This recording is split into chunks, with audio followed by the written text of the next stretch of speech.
Isang mapagpalang umaga po sa ating lahat. Welcome sa St. Paul United Methodist Church dito po sa Tondo, Maynila, kung saan meron po tayong online morning devotion.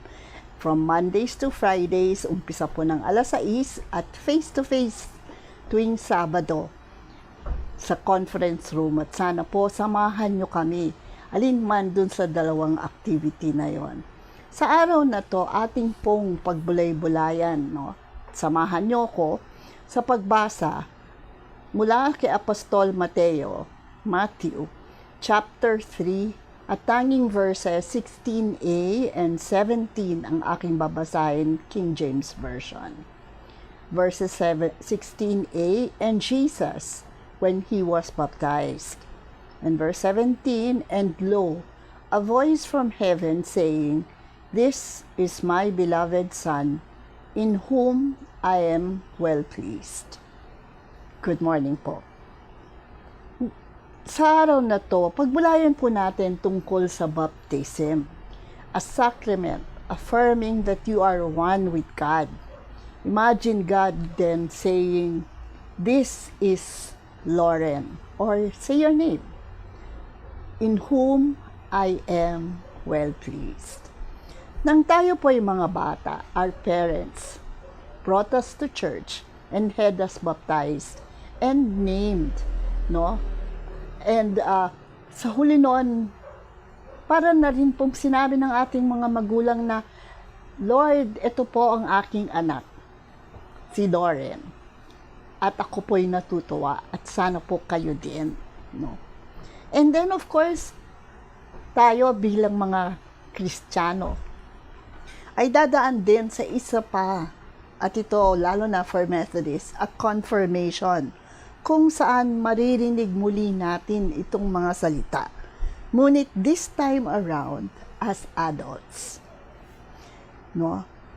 And therefore, at that point in time, we go through a membership class and reminded of everything that we need to learn about God, about our religion, no? About our responsibilities and why. No? And our journey of faith starts then. We are encouraged to walk with Jesus and live the life He has asked us to live. No?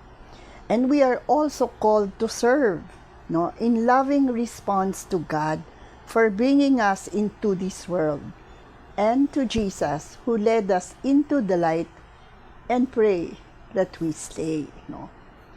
As parents, we always take pride in the accomplishments of our children.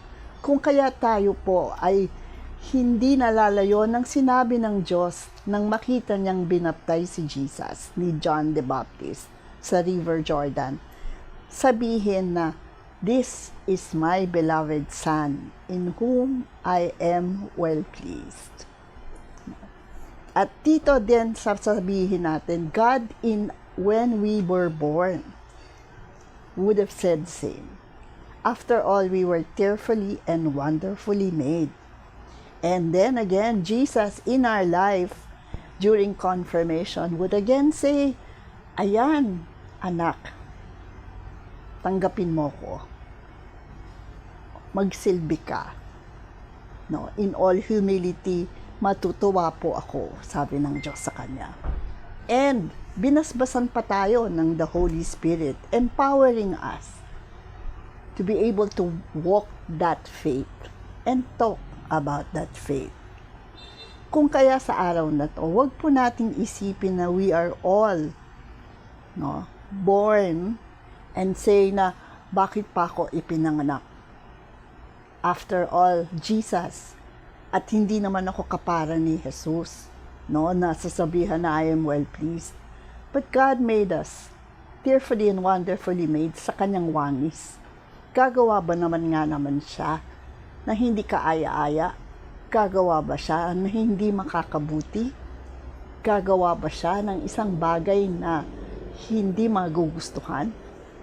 On the seventh day in Genesis, nabasa natin na natuwa siya sa kanyang ginawa. At kung kaya sabi niya, "Pwede na muna ako magpahinga." 'di ba? At enjoy ang aking nagawa.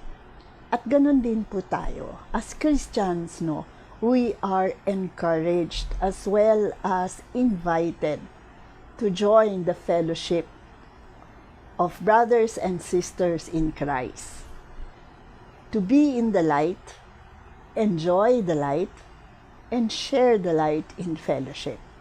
And baptism gives us that opportunity, not just as babies getting our names, but as adults realizing our purpose in this world. No? Kung kaya sabi nga nila, remember who is proud of you just living. And joyful if you use that life for His purpose. Tayo po'y manalangin.